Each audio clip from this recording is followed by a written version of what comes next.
Welcome. റഹ്മാനാണ്. Haematology video സീരീസിൽ ഈ വീഡിയോയിൽ നമ്മൾ ഡിസ്കസ് ചെയ്യുന്നത് ഹീമോഗ്ലോബിനെ കുറിച്ചിട്ടാണ്. ഹീമോഗ്ലോബിൻ എങ്ങനെയാണ് ഹീമോഗ്ലോബിൻ ഉണ്ടാകുന്നു, സോ വൺ ഈസ് എങ്ങനെ ഉണ്ടാകുന്നു, ഹീമോഗ്ലോബിൻ്റെ സിന്തസിസിനെ കുറിച്ച് പറയാം. ദെൻ രണ്ടാമത്തത് ഫങ്ഷൻ ഓഫ് ഹീമോഗ്ലോബിനെ കുറിച്ച് പറയണം. മൂന്ന് നമ്മൾ പറയുന്നത് വേരിയേഷൻ, ഹീമോഗ്ലോബിനിൽ ഉണ്ടാകുന്ന ചില വേരിയേഷൻസ്, എല്ലാം ഒന്നും പറയില്ല, കുറേ variation. Then how we can measure, അതൊന്ന് പറഞ്ഞു പോയേക്കാം. മെഷർ എങ്ങനെയാണ് ഹീമോഗ്ലോബിൻ നമ്മൾ എസ്റ്റിമേറ്റ് ചെയ്യുക. സോ ഇങ്ങനെയുള്ള കാര്യങ്ങളാണ് നമ്മൾ പറയാം. ഓക്കെ, നമ്മൾ പറയാത്തത് ഇവിടെ metabolism and destruction of haemoglobin നമ്മൾ പറയുന്നില്ല, അത് നമ്മൾ സെപ്പറേറ്റ് വേറെ വീഡിയോയിൽ പറയും. സോ ഇത്രയും കാര്യങ്ങളാണ് നമ്മൾ ഈ വീഡിയോയിൽ ഡിസ്കസ് ചെയ്യുക. സോ ആദ്യം എന്താണ് ഹീമോഗ്ലോബിൻ? ഹീമോഗ്ലോബിൻ എന്നത് നമ്മുടെ RBC, red blood cells or erythrocytes, എറിത്രോസൈറ്റ്സിന് അകത്ത് ഉള്ള ഒരു സംഭവമാണ്. അതൊരു പ്രോട്ടീൻ ആണ്. പ്രോട്ടീൻ മാത്രമല്ല, അതിൻ്റെ കൂടെ കുറച്ച് ഹീം പാർട്ടും കൂടി ചേർന്നാണ്. ആൻഡ് ഇതിൻ്റെ പ്രധാനപ്പെട്ട പണി അല്ലെങ്കിൽ ജോലി ഓക്സിജൻ ക്യാരിങ് ആണ്. ഓക്സിജൻ കൊണ്ടുപോയി സെല്ലുകളിലേക്ക് എത്തിക്കുക, ഇതാണ് പ്രധാനപ്പെട്ട പണി. ദെൻ കാർബൺ ഡൈ ഓക്സൈഡിനെ തിരിച്ചെടുക്കുന്നുണ്ട്, അത് ഇതിനേക്കാൾ ഉപരി ഓക്സിജൻ കൊണ്ടുപോകലാണ് എൻ്റെ പ്രധാനപ്പെട്ട ജോലി. ആൻഡ് ഇത് ഉണ്ടാകുന്നത് എവിടെയാണ്? നമ്മൾ എറിത്രോപോയിസിസ് സ്റ്റേജിൽ നമ്മൾ പറഞ്ഞാണ്. എറിത്രോപോയിസിസ് നമ്മൾ പറഞ്ഞപ്പോൾ അതിൻ്റെ ഒരു സ്റ്റേജ് ആയിരുന്നു ഇന്റർമീഡിയറ്റ് നോർമോബ്ലാസ്റ്റ് സ്റ്റേജ് എന്ന് നമ്മൾ പറഞ്ഞു. അവിടെ വെച്ചിട്ട് സെൽസ് വിൽ ബിക്കം ആസിഡോഫിലിക് ആകുന്നു എന്ന് നമ്മൾ പറഞ്ഞു. സെൽസിന്റെ അപ്പോഴുള്ള പേര് പോളിക്രോമാറ്റിക്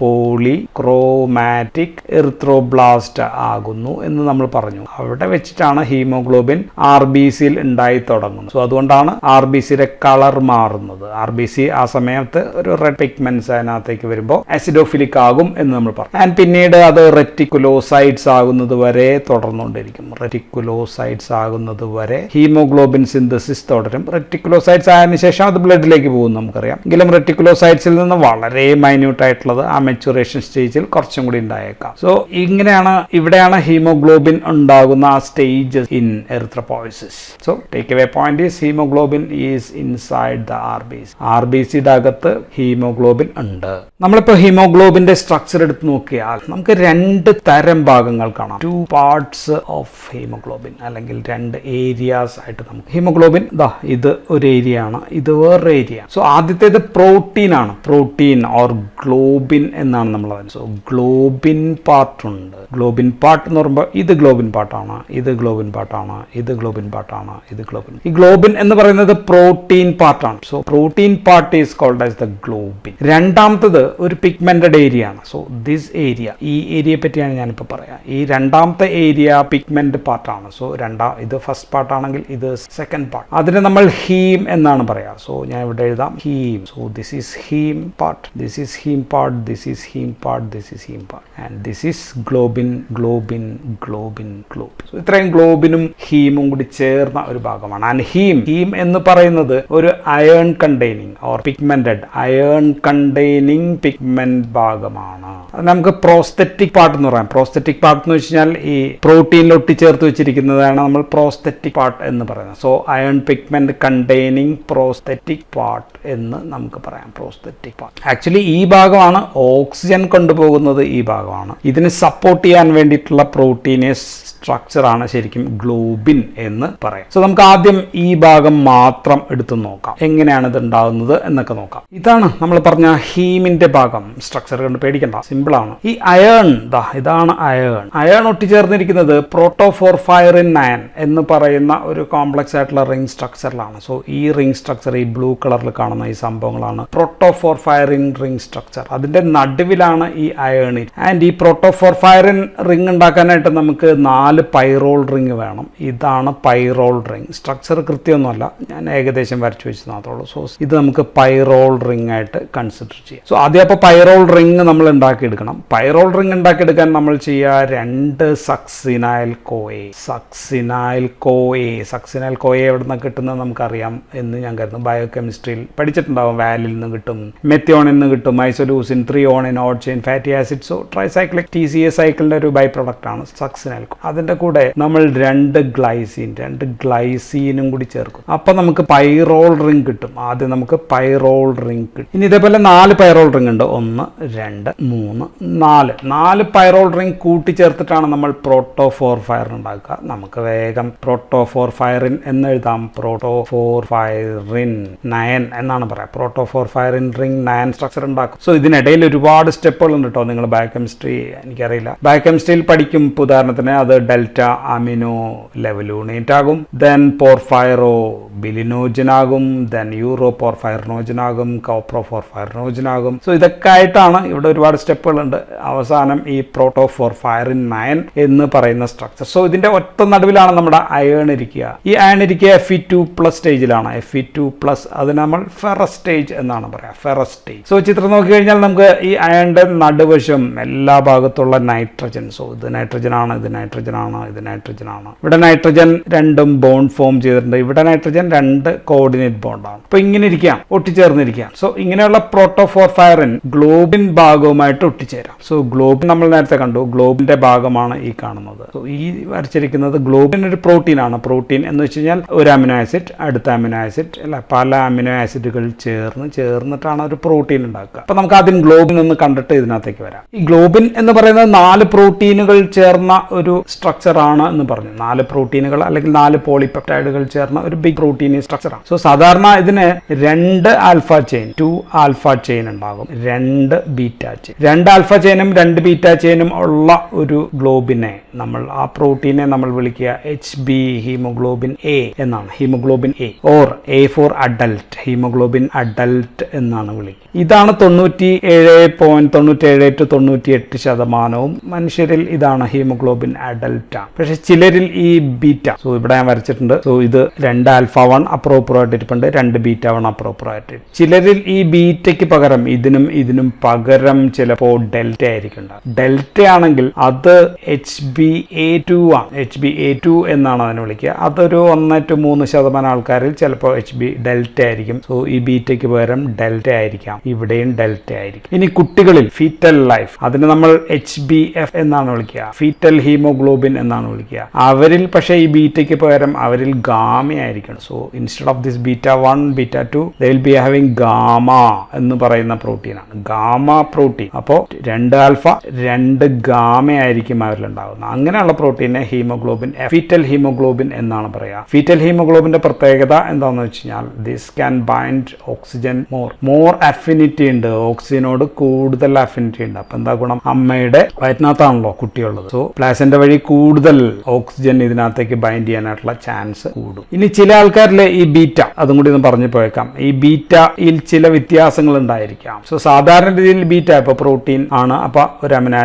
ആസിഡ് ഇങ്ങനെയാണ് പോകുക. 6ാമത്തെ അമിനോ ആസിഡ് സാധാരണ രീതിയിൽ ഗ്ലൂട്ടാമിക് ആസിഡ് ആയിരിക്കും. സാധാരണ എല്ലാവർക്കും ഗ്ലൂട്ടാമിക് ആസിഡ് ആയിരിക്കും ബീറ്റ ചെയിനിൽ ഉണ്ടാകും. പക്ഷെ ചില ആൾക്കാരിൽ ഈ ഗ്ലൂട്ടാമിക് ആസിഡിന് പകരം അവിടെ വാലീൻ ആയിരിക്കും. ഇങ്ങനെ വാലീൻ ഉള്ളത്, ബീറ്റ ചെയിനിൽ വാലീൻ ഉള്ള ആൾക്കാരുടെ ഹീമോഗ്ലോബിനെ നമ്മൾ ഹീമോഗ്ലോബിൻ S എന്നാണ് വിളിക്കുക. S for sickle cell anaemia എന്നാണ് വിളിക്കുക. സിക്കിൾ സെൽ അനീമിയ, അങ്ങനെയുള്ള ആൾക്കാർക്ക് സിക്കിൾ സെൽ അനീമിയ ഉണ്ടാകും. സോ അതുകൊണ്ട് എന്താ പ്രശ്നം എന്ന് വെച്ച് കഴിഞ്ഞാൽ ഈ ഹീമോഗ്ലോബിന്റെ സൈസ് അങ്ങ് വർദ്ധിക്കും. അപ്പോൾ അങ്ങനെയുള്ള ആൾക്കാരിൽ RBCയുടെ സൈസ് ക്രിസ്റ്റലൈസേഷൻ ഒക്കെ നടക്കുന്നുണ്ട്. ഞാൻ അതൊക്കെ വിട്ടിട്ട് പറയണം, ഒരു 15 മൈക്രോൺസ് ഒക്കെ ആകുമ്പോഴത്തേക്കും ബ്ലഡ് വെസലിലൂടെ RBCക്ക് കടന്നു പോകാൻ പറ്റാതെ വരും. ഈസി ആയിട്ട്, മറ്റേ 7 മൈക്രോൺസ് ആണെങ്കിൽ ഈസി ആയിട്ട് പോകാം. പക്ഷെ ഇപ്പൊ സൈസ്, ക്രിസ്റ്റലൈസേഷൻ, പല കാര്യങ്ങളൊക്കെ സംഭവിച്ചുകൊണ്ട് മൂവ്മെന്റ് ഈസി അല്ല, ഓക്സിജൻ ക്യാരിങ് കപ്പാസിറ്റി കുറയും. അങ്ങനെയുള്ള ആൾക്കാർക്ക് ഭയങ്കര പെയിൻഫുൾ പ്രശ്നങ്ങളൊക്കെ ഉണ്ടാകും. സോ അതാണ് ഹീമോഗ്ലോബിൻ S ഉള്ള ആൾക്കാരിൽ ഉണ്ടാകുന്ന സിക്കിൾ സെൽ അനീമിയ. സോ അപ്പൊ ഞാൻ ഹീമോഗ്ലോബിന്റെ സ്ട്രക്ചർ പറഞ്ഞപ്പോൾ അതിനകത്തുള്ള വേരിയേഷനും ടൈപ്സും കൂടിയാണ് പറഞ്ഞത്. So I discussed the types and variations of ഗ്ലോബിനിലുള്ള വ്യത്യാസങ്ങളാണ്. അപ്പം നമ്മൾ പറഞ്ഞു വന്നത് ഹീമോഗ്ലോബിന്റെ ആ ഗ്ലോബിൻ പ്രോട്ടീൻസിലുള്ള ഒരു അമിനോ ആസിഡിലാണ് ഇവിടെ വന്ന് ഫെറസ് ഒട്ടിച്ചേരുക, അല്ലെങ്കിൽ ഫെറസ് ഇവിടെ വന്ന് ഒട്ടിച്ചേരുക അവിടെയാണ്. മിക്കവാറും ഈ അമിനോ ആസിഡ് അവിടെയുള്ള മിക്കവാറും ഹിസ്റ്റഡിനിലായിരിക്കും. സോ അതിന്റെ ഒരു ഹിസ്റ്റഡിൻ അമിനോ ആസിഡ്, അതിനകത്തൊരു നൈട്രജൻ ഉണ്ട്. So these nitrogen can bind to ferrous. അപ്പോൾ ഫെറസിൽ അടുത്ത ഒരാൾ കൂടി വന്ന് ബൈൻഡ് ചെയ്തിട്ടുണ്ട്, അത് നമ്മുടെ ഗ്ലോബിൻ പാർട്ടാണ്. സോ ഗ്ലോബിൻ പാർട്ട് ഇതിന് വേണ്ടിയിട്ടാണ്, അതും ഫെറസിൽ വന്ന് ബൈൻഡ് ചെയ്തിരിക്കുന്നു. ഇനി വീണ്ടും ഫെറസിന് വീണ്ടും ബൈൻഡ് ചെയ്യാം. സോ അത് ബൈൻഡ് ചെയ്യുന്നത് ഗ്യാസ് ആണ്. Gas is oxygen. ഓക്സിജനുമായിട്ട് വന്ന് ബൈൻഡ് ചെയ്യാൻ പറ്റും. സോ ഓക്സിജനെ ഫെറസിൽ വന്ന് ബൈൻഡ് ചെയ്യാം. ഓക്സിജൻ 2 ഓക്സിജൻ ഓർ ഓക്സിജൻ മോളിക്യൂളിന് വന്ന് ബൈൻഡ് ചെയ്യാൻ പറ്റും. Oxygen molecule. So you can see ഇവിടെ 2 ഓക്സിജൻ ആണ് വന്ന, അല്ലെങ്കിൽ 2 ഓക്സിജൻ ആറ്റത്തിന് വന്ന് ഇവിടെ ബൈൻഡ് ചെയ്യാൻ പറ്റും. സോ ഇങ്ങനെ ബൈൻഡ് ചെയ്യുമ്പോഴാണ് നമ്മൾ എന്ത് വിളിക്കുക? ഓക്സിജനേറ്റഡ് ഹീമോഗ്ലോബിൻ എന്ന് വിളിക്കുക, ഓർ ഓക്സി ഹീമോഗ്ലോബിൻ എന്നാണ് നമ്മൾ ഇതിനെ വിളിക്കുക. സോ ഓക്സിജൻ ഒട്ടിച്ചേരുന്നതിനെ ഓക്സി ഹീമോഗ്ലോബിൻ എന്ന് പറയും. Oxygen has high affinity for this ferrous to bind bind with. Okay, so അങ്ങനെയാണെങ്കിൽ എത്ര എണ്ണം ബൈൻഡ് ചെയ്യാം, എത്ര ഓക്സിജൻ ബൈൻഡ് ചെയ്യാം എന്ന് ചോദിച്ചു കഴിഞ്ഞാൽ ഇവിടെ ഒരു ഹീം ഉണ്ട്, ഇവിടെ ഒരു ഹീം ഉണ്ട്, ഇവിടെ ഒരു ഹീം ഉണ്ട്, ഇവിടെ ഒരു ഹീം. സോ ഇവിടെ 2 അല്ലെങ്കിൽ ഒരു ഓക്സിജൻ മോളിക്യൂൾ. ഇപ്പൊ നമുക്ക് 2 ഓക്സിജൻ എഴുതാം. ഓക്സിജൻ മോളിക്യൂൾ ആണ് ഇവിടെ. സോ മൊത്തം 8 oxygen can bind, or 4 molecules of oxygen can bind. Okay, ഇനി ഇവിടെ ഒരു പ്രത്യേകത ഉള്ളത്, ഈ ഓക്സിജൻ ഇപ്പോൾ ഇതിൽ ഓക്സിജൻ ഉണ്ട്, ഇതിന് ലങ്സിൽ എത്തുകയാണെന്ന് വിചാരിക്കുക. Suppose this reaches the blood reaches the lung. ലങ്സിലെത്തുമ്പോൾ നോക്കും, ലങ്സിൽ 3 എണ്ണത്തിൽ ഓക്സിജൻ ബൈൻഡിങ് ആണെങ്കിൽ ഇതിൽ കൂടുതൽ അഫിനിറ്റി ഉണ്ട് ബൈൻഡ് ചെയ്യാൻ. 2 എണ്ണം ഉള്ളതാണെങ്കിൽ കുറവാണ്. സോ ഇതിനൊരു ഗുണമുള്ളതെന്ന് വെച്ചാൽ ഈ ഓക്സിജൻ ബൈൻഡിങ് എന്ന് പറയുന്നത് ഡിസോസിയേറ്റീവ് ബൈൻഡിങ് ആണ്. ഓക്കെ, ഡിസോസിയേറ്റീവ് ബൈൻഡിങ് ആണ് ഓക്സിജൻ. ഓക്സിജൻ ബൈൻഡ് ചെയ്താൽ മാത്രം പോരല്ലോ, ലങ്സിൽ വെച്ച് ഓക്സിജൻ ബൈൻഡ് ചെയ്യണം. ദെൻ സെൽസിലെത്തുമ്പോൾ ഇപ്പോൾ ഇതൊരു സെല്ലാണെങ്കിൽ അവിടെ ബ്ലഡ് എത്തുമ്പോഴത്തേക്കും അവിടെ ഓക്സിജൻ പുറത്തേക്ക് ഇറങ്ങുകയും കൂടി ചെയ്യണം. അപ്പോൾ ഓക്സിജൻ ഇങ്ങനെ ബലം പിടിച്ചിരിക്കാൻ പറ്റില്ല. സോ ഓക്സിജൻ കുറയുമ്പോൾ ലങ്സിൽ വെച്ച് ഓക്സിജൻ കൂടുതലാണ്. So more oxygen will be binding. ടിഷ്യൂസിലെത്തുമ്പോൾ അവിടെ ഓക്സിജൻ ഇങ്ങനെ അഴിഞ്ഞ് പോകും, ഓരോന്ന് പോയി കഴിയുമ്പോഴത്തേക്കും ഓക്സിജൻ കുറവാണെങ്കിൽ സോ കൂടുതൽ ഓക്സിജൻ അവിടെ നിന്ന് വിട്ടുപോകും. Okay, so this help in oxygen അസോസിയേഷനും ഹെൽപ്പ് ചെയ്യുന്നുണ്ട്, ഡിസോസിയേഷനും ഹെൽപ്പ് ചെയ്യുന്നുണ്ട്. നമ്മളിത് റെസ്പിറേഷൻ അതിനകത്ത് നമ്മൾ കൂടുതൽ പറഞ്ഞിട്ടുണ്ട്, അതുകൊണ്ട് ഞാൻ ആ ഭാഗം വിടുകയാണ്. So reversible and dissociative binding of oxygen ആണ് ഇവിടെ നടക്കുക. So this helps in the oxygen ട്രാൻസ്പോർട്ടിനെ ഹീമോഗ്ലോബിൻ സഹായിക്കുന്നുണ്ട്. ഇനി ഓക്സിജനേക്കാൾ കൂടുതൽ ഈ ഫെറസിൽ ഒട്ടിച്ചേരാൻ ഇഷ്ടമുള്ള ആൾക്കാർ ആരെങ്കിലും ഉണ്ടോ? അങ്ങനെ കുറെ ആൾക്കാർ പുറത്ത് നിൽക്കുന്നുണ്ട്. ഇപ്പൊ സാധാരണ നമ്മൾ വലിക്കുമ്പോൾ ഓക്സിജൻ 21% അറ്റ്മോസ്ഫിയറിലുണ്ട്. ഓക്കെ, സോ ഓക്സിജൻ വന്ന് ബൈൻഡ് ചെയ്യും. പക്ഷെ വേറൊരാളുണ്ട്, അയാളുടെ പേര് കാർബൺ മോണോക്സൈഡ് എന്നാണ്. കാർബൺ മോണോക്സൈഡിന് ഇവിടെ ഒട്ടിച്ചേരാനുള്ള ആഗ്രഹം അല്ലെങ്കിൽ capacity 200 times more than oxygen. So അതുകൊണ്ട് ഓക്സിജൻ ഇരിക്കുകയാണെങ്കിൽ കാർബൺ മോണോക്സൈഡ് വന്നു കഴിഞ്ഞാൽ ഓക്സിജൻ മാറി കൊടുക്കണം. സോ ഓക്സിജനെ മാറ്റി കാർബൺ മോണോക്സൈഡ് വന്ന് പിടിക്കും. സോ കാർബൺ മോണോക്സൈഡ് വളരെ വളരെ കുറഞ്ഞ അളവിലും ടോക്സിറ്റി ഉണ്ടാക്കാനുള്ള കാരണം ഇതാണ്. സോ ഓക്സിജന് പകരം കാർബൺ മോണോക്സൈഡ് വന്ന് ഒട്ടിച്ചേർന്നിരിക്കുന്ന ഹീമോഗ്ലോബിനെ നമ്മൾ വിളിക്കുക carboxy haemoglobin. Carboxy haemoglobin is haemoglobin bound to carbon monoxide. Carbon monoxide ഒട്ടിച്ചേർന്നതിനാണ് നമ്മൾ കാർബോക്സി ഹീമോഗ്ലോബിൻ എന്ന് വിളിക്കുക. So this is toxic. കാരണം ഓക്സിജൻ ബൈൻഡ് ചെയ്യാൻ പറ്റില്ല, സെൽസിന് ഓക്സിജൻ കിട്ടില്ല. അതുകൊണ്ടാണ് കാർബൺ മോണോക്സൈഡ് ശ്വസിച്ച ആളുകൾ മരിക്കുന്നു എന്നൊക്കെ പറയാം. ഓക്കെ, ഇനി ഈ ഫെറസ് ഇവിടെ Fe2+ സ്റ്റേറ്റിലാണെന്ന് പറഞ്ഞു, അത് Fe3+ സ്റ്റേറ്റിലാണ് എന്ന് കരുതുക. ഓക്കെ, ഫെറിക് ഫോമിലാണ് എന്ന് കരുതുക. ഇത് ഫെറസ് ഫോമിലാണ്, ഇത് ഫെറിക് ഫോമിലാണ്. അപ്പോൾ ഓക്സിജൻ ഒട്ടിച്ചേരാനായിട്ട് കപ്പാസിറ്റി കുറവായിരിക്കും. സോ അതിനെ നമ്മൾ വിളിക്കുക മെത്തി ഹീമോഗ്ലോബിൻ എന്നാണ് വിളിക്കുക. സോ മെത്തി ഹീമോഗ്ലോബിൻ എന്ന് പറഞ്ഞു കഴിഞ്ഞാൽ ferrous is in ferric state. അപ്പോൾ ഓക്സിജനെ ഒട്ടിച്ചേരാനായിട്ട് പറ്റില്ല. That also can make toxicity. ഇനി സൾഫറിനൊക്കെ ഒന്ന് ഒട്ടിച്ചേരാട്ടോ. ഇനി കാർബൺ ഡൈ ഓക്സൈഡിന്റെ കാര്യം. കാർബൺ ഡൈ ഓക്സൈഡ് ഹീമോഗ്ലോബിനായിട്ട് ഒട്ടിച്ചേരുന്നു എന്ന് പറഞ്ഞു. കാർബൺ ഡൈ ഓക്സൈഡ് പക്ഷേ ഇവിടെ എല്ലാം ഒട്ടിച്ചേരുക എന്ന് പ്രത്യേകം ഓർത്തിരിക്കുക. കാർബൺ ഡൈ ഓക്സൈഡിന് ഇവിടെ ഒട്ടിച്ചേരാൻ പറ്റില്ല. കാർബൺ ഡൈ ഓക്സൈഡ് ഒട്ടിച്ചേരുന്നത് ഈ ഗ്ലോബിൻ എന്ന് പറയുന്ന പ്രോട്ടീനിലാണ്. ഈ പ്രോട്ടീനിൽ കുറെ അമിനോ ആസിഡ്സുകൾ ഉണ്ട് എന്ന് നമുക്കറിയാം. Proteins are made of amino acids. ഇങ്ങനെ ഒരു അമിനോ ആസിഡ് ഇങ്ങനെ അമിനോ ആസിഡ് ഇരിക്കുകയാണെങ്കിൽ ഇങ്ങനെ ചെയിൻ ആയിട്ടാണല്ലോ പ്രോട്ടീൻ ഇരിക്കും. ഈ അമിനോ ആസിഡിലെ ഒരു പ്രധാനപ്പെട്ട ഒരു അമിനോ ആസിഡ്, ഉദാഹരണം നമുക്ക് പ്രോലീൻ എന്ന് വേണമെങ്കിൽ പറയാം. പ്രോലീൻ അവിടെയൊക്കെ വന്നായിരിക്കും ഒട്ടിച്ചേരുക. So carbon dioxide is not binding to here. Carbon dioxide ഇവിടെയൊക്കെയുള്ള പല അമിനോ ആസിഡിലാണ് വന്ന് ഒട്ടിച്ചേരുക. അതുകൊണ്ട് കാർബൺ ഡൈ ഓക്സൈഡ് ഒട്ടിച്ചേരുന്ന CO2 ഒട്ടിച്ചേരുന്നതിനെ നമ്മൾ വിളിക്കുക കാർബാമിനോ ഹീമോഗ്ലോബിൻ എന്നാണ്. അമിനോ ബിക്കോസ് ഓഫ് അമിനോ ആസിഡിലാണ് ഒട്ടിച്ചേരുക. അതുകൊണ്ടാണ് കാർബാമിനോ ഹീമോഗ്ലോബിൻ എന്ന് വിളിക്കുക. കാർബൺ മോണോക്സൈഡ് ഒട്ടിച്ചേരുന്നതിനാണ് കാർബോക്സി ഹീമോഗ്ലോബിൻ എന്ന് വിളിക്കുക. സോ ഇത് തമ്മിലുള്ള കൺഫ്യൂഷൻ, ഈ അമിനോ ആസിഡിലാണ് ഒട്ടിച്ചേരുന്നത് എന്ന് ഓർത്ത് കഴിയുമ്പോൾ കൺഫ്യൂഷൻ മാറും എന്ന് ഞാൻ കരുതുന്നു. So carbon dioxide bound haemoglobin is carbamino haemoglobin. Oxygen bound is oxy haemoglobin and carbon monoxide bound is carboxy haemoglobin and ferric സ്റ്റേറ്റിലാണെങ്കിൽ മെത്തി ഹീമോഗ്ലോബിൻ എന്നായിരിക്കും നമ്മൾ വിളിക്കുക. So these are the different states of haemoglobin. ഇനി നമുക്ക് പറയേണ്ടത് എങ്ങനെയാണ് haemoglobin estimate ചെയ്യുക. ബ്ലഡിലെ ഹീമോഗ്ലോബിൻ കണ്ടന്റ് എങ്ങനെ എസ്റ്റിമേറ്റ് ചെയ്യാന്ന് വെച്ചാൽ നമ്മൾ അതിന് സാധാരണ ഉപയോഗിക്കുന്ന സാലീസ് മെത്തേഡാണ്. എസ്റ്റിമേഷൻ ഉപയോഗിക്കുന്ന സാലീസ് മെത്തേഡിൽ ഇങ്ങനെ ഒരു ടെസ്റ്റ് ട്യൂബ് ഉണ്ടായിരിക്കും. അതിനകത്ത് ഇങ്ങനെ മാർക്കിംഗ് ഒക്കെ ഇഷ്ടം പോലെ കാണും. അതായത് മാർക്കിംഗ് ഗ്രാം പെർസെൻറ്റേജിലും കാണും, ഡെസിലിറ്റർ മില്ലിഗ്രാം പെർ ഡെസിലിറ്റർ അങ്ങനെയൊക്കെ ആയിരിക്കും കാണും. സോ നമ്മൾ ചെയ്യുക സാലീസ് മെത്തേഡിൽ നമ്മൾ ചെയ്യുക ഒരു ആസിഡ് ഹീമാറ്റിൻ എന്ന് പറയുന്ന ഒരു സംഭവം ഉണ്ടാക്കുക എന്നുള്ളതാണ്. ആസിഡ് ഹീമാറ്റിൻ എന്ന് പറയുന്ന ഒരു സംഭവം ഉണ്ടാക്കുക. അതിനൊരു കളർ ഉണ്ട്, അതിന് സ്റ്റാൻഡേർഡ് കളർ. സോ ഈ ഇൻസ്ട്രുമെന്റിന്റെ പേര് സാലീസ് ഹീമോഗ്ലോബിനോമീറ്റർ എന്നാണ്. ഇവിടെ ഒരു കളർ ഉണ്ട്. ഈ കളർ ഗോൾഡൻ യെല്ലോ ബ്രൗൺ കളറാണ് ആണ് ഈ കളർ. സോ നമ്മൾ ഉണ്ടാക്കുന്നു. സോ ആദ്യം നമ്മൾ ചെയ്യുക ആസിഡ് ഹീമാറ്റ് ഉണ്ടാക്കാനായിട്ട് ഇവിടെ കുറച്ച് ആസിഡ് ഒഴിക്കുക. ഇവിടെ 2 എന്ന് പറയുന്ന ഒരു മാർക്കിംഗ് ഉണ്ടാകും. അതിനകത്തേക്ക് നമ്മൾ HCl 0.1 നോർമൽ HCl ആഡ് ചെയ്യുക. അതിനുശേഷം നമ്മൾ ബ്ലഡ് ആഡ് ചെയ്യുക. ബ്ലഡ് ആഡ് ചെയ്തിട്ട് കുറച്ച് നേരം വെക്കുക. സോ അപ്പോഴത്തേക്കും ഉണ്ടാകുന്നതാണ് ആസിഡ് ഹീമാറ്റിൻ എന്ന് പറയുന്ന സംഭവം ഉണ്ടാകും. ദെൻ നമ്മൾ ഡിസ്റ്റിൽ വാട്ടർ ഇത്തിരിച്ച് സലൈനോ ഡിസ്റ്റിൽ വാട്ടറോ ഇങ്ങനെ ആഡ് ചെയ്തിട്ട് ഇവിടെയുള്ള കളറുമായിട്ട് മാച്ച് ചെയ്യുന്ന കളർ എത്രയാണെന്ന് നോക്കി കഴിഞ്ഞാൽ, so suppose this is 13, so 13 gram പെർസെൻറ്റേജോ അല്ലെങ്കിൽ 13 മില്ലിഗ്രാം പെർ ഡെസിലിറ്ററിലോ നമുക്ക് അളക്കാനായിട്ട് പറ്റും. So it's a colour comparison മെത്തേഡാണ്. കളർ കമ്പാരിസൺ മെത്തേഡിലൂടെ നമുക്ക് ഈസി ആയിട്ട് ഹീമോഗ്ലോബിൻ എത്രയുണ്ട് എന്ന് നമുക്ക് കണ്ടുപിടിക്കാനായിട്ട് പറ്റും. ഓക്കെ, സോ സാലീസ് പേര് എഴുതിയിട്ടില്ലെങ്കിൽ സാലീസ് ഹീമോഗ്ലോബിനോമീറ്റർ എന്ന് പറയുന്ന സംഭവത്തിൽ നമുക്ക് കണ്ടുപിടിക്കാനായിട്ട് പറ്റും. സോ കളർ കമ്പാരിസൺ ആണ്. ഗോൾഡൻ, യെല്ലോ, ബ്രൗൺ കളറാണ് സ്റ്റാൻഡേർഡ് കളർ. ഇതുമായിട്ട് നമ്മൾ ഉണ്ടാക്കുന്നതിന് സെയിം കളർ ആവുകയാണെങ്കിൽ ഓക്കെ, ഇറ്റ്സ് ഓക്കെ. സോ അങ്ങനെയാണെങ്കിൽ സാധാരണ നോർമൽ വാല്യൂസ് എത്രയാണെന്ന് ചോദിച്ചാൽ, ഇപ്പോൾ പുരുഷന്മാരിലാണെങ്കിൽ അതൊരു 14 to